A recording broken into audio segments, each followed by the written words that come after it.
This is Back Roads of Illinois, server to farmers and ranchers in central Illinois in the Today's edition of Back Roads of Illinois. We were bringing you lasted for farming sources and information sponsored by AgriGold. We were glad you're here on a Friday afternoon before the weekend. I will be interviewing with about something that is interesting things with the population with Tanner Ehkme from CoBank for today's Farm Economy with Tanner. We're not going to have your ag news for today. We were talking about the population with Tanner. This is your commodities markets update for this afternoon, sponsored by Kyle Bumstead from Allendale Incorporated. Corn and beans, wheat are mixed. May corn is up at 5 to 8 cents. July corn is up at 5 to 8 cents. September corn is up at 3 to 6 cents. Soybean futures is under pressure on today with deferred on the trade deficit. May beans are down at 4 to 6 cents. July beans are down at 5 to 4 cents. KC May wheat is down at 3 to 5 cents. KC July wheat is down at 5 to 4 cents. Chicago May wheat is down at 3 to 6 cents at 1/2. Chicago July wheat is down to 8 to 5 cents at 1/2. Let's see what happens in the livestock markets. April cattle is down at 3 to 10 cents. June cattle is down at 3 to 9 cents. May feeder cattle is down at 8 to 10 cents. July feeder cattle is down at 3 to 6 cents.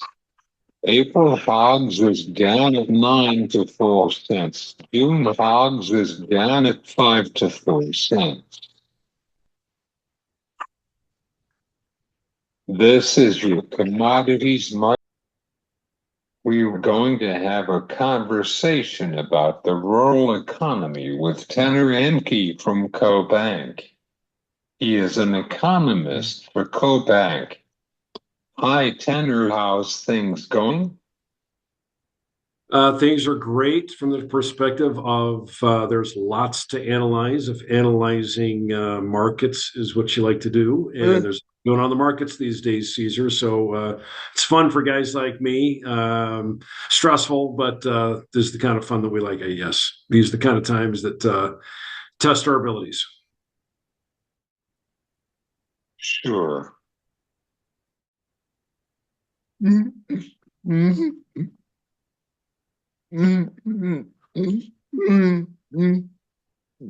Let's discuss about the rural economy for right now.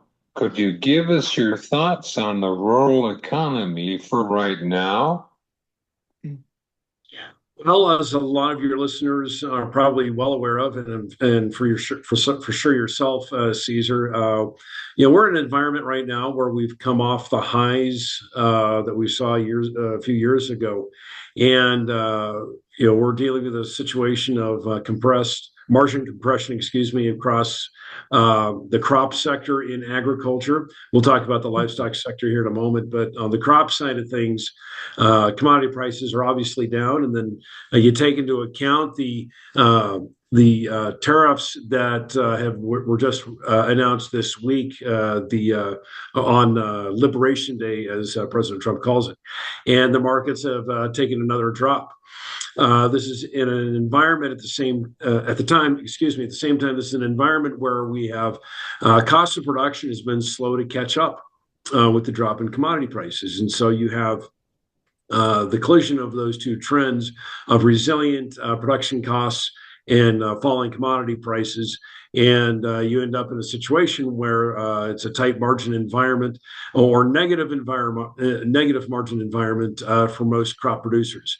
There's lots to talk about each individual commodity, whether you're growing corn, wheat, soybeans, cotton, rice, sugar, you name it. There's a lot to discuss on each one of those. But the environment for most crops is slim to negative. On the other hand, for the livestock producers, it is a different story. Low feed prices and high livestock and bird prices and egg prices have dramatically improved that margin environment. So you have really a tale of two economies in agriculture. On the crop side, it's mostly negative.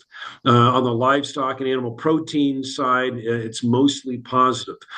So that is an environment that policymakers are having to deal with. Bankers are in a different situation with whoever the borrower is on the crop side. Obviously, there might be a little bit more concern than there is on the livestock side. I'd also point out USDA came out in February with their first forecast, their updated forecast on net farm income. And believe it or not, USDA is forecasting a bounce in net farm income in the U.S., which would defy logic a little bit when you see so much stress out there on the crop side of the ag economy. And if you dig through the numbers, Cesar, it's important to point out that USDA is forecasting that rebound to occur because of an increase in transfer payments from the government to the farmer. And so it's important to point that out because that's not coming from the marketplace. We can't say that the agricultural economy is improving because of an improved market condition. That is not the case for most farmers. The situation is that we did see a $10 billion payment come through here recently from USDA. That was because of, that was from legislation that was passed last year in 2024. And the expectation that there will likely be some sort of financial support later this year. I wonder about that, though, because of the latest statements from Secretary Rollins, who was a bit cautious on those statements about farmers getting the market facilitation payments or the MFP payments that they did in the last time around when President. What are you seeing that in the grains markets for the future with trade issue? Yeah, great question. We talked about uncertainty earlier, Cesar, and that's absolutely going to be what's going on for the foreseeable future, I think. For our customers that are grain traders or grain co-ops, they're seeing their book of business really shorten up. They're not booking grain 5 or 6 or 7 or even 10 months out like they used to. Right now, buyers are in the spot market only, or maybe going out 2 months tops. And so that becomes an issue for grain elevators when it comes to booking freight, when it comes to establishing their local cash basis, when it comes to managing their inventory and their hedges. All of that becomes quite a bit more complicated in this uncertain trade environment. And as a result, unfortunately, what happens then, because of this uncertainty, you're going to see a little bit more downward pressure on basis out in the country. We'll probably likely see basis continue to widen to the detriment of farmers because you may not see demand there today. And so as a result, basis is going to widen out a little bit until somebody shows up into the spot market and makes a big purchase. And so this really creates a lot more volatility for the grower and also for the grain elevator. And it's kind of a headache, if you will, all the way around for everyone.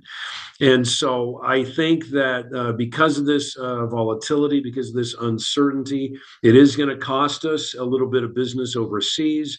Those customers who do leave establish new relationships with other exporters, and it's hard to win that business back when those new relationships are established. So I take a harsher view of what's going on with grain markets longer term.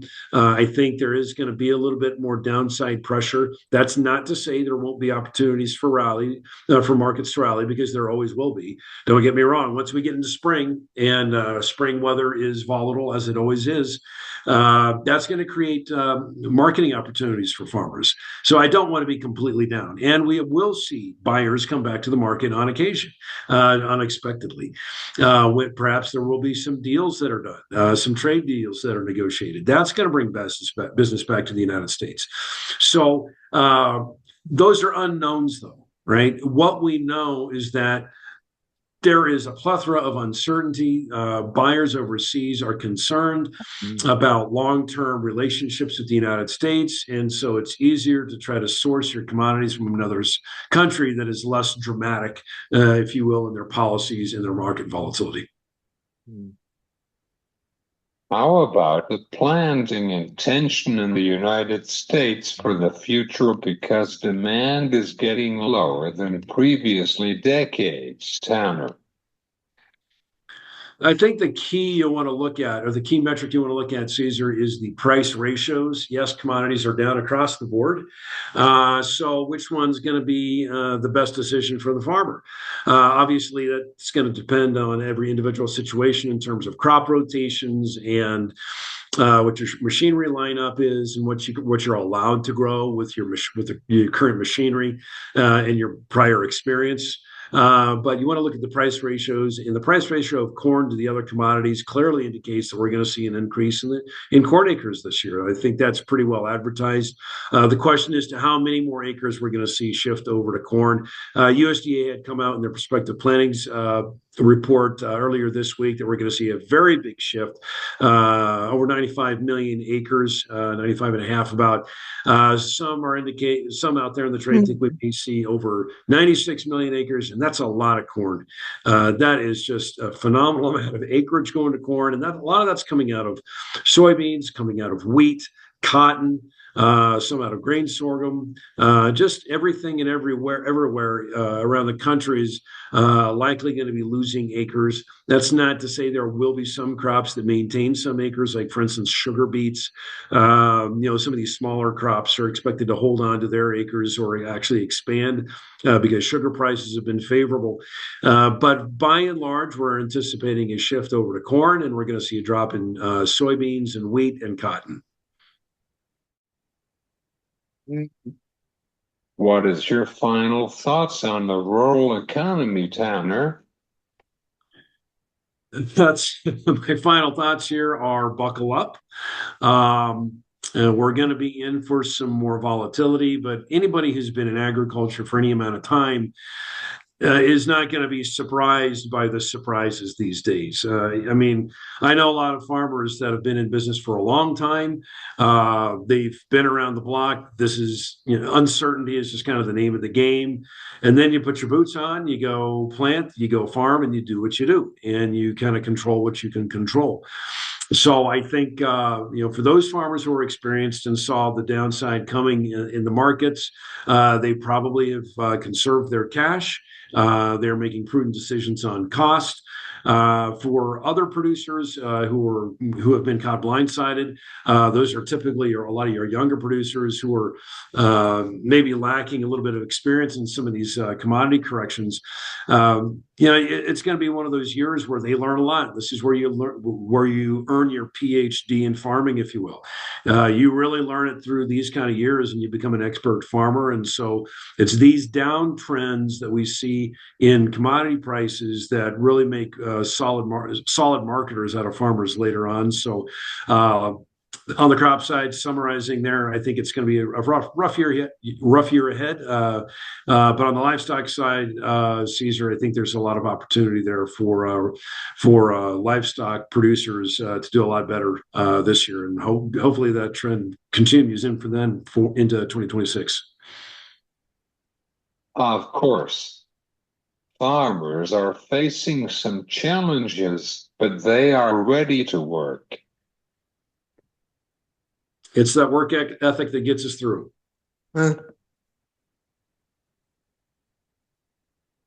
Thanks, Tanner.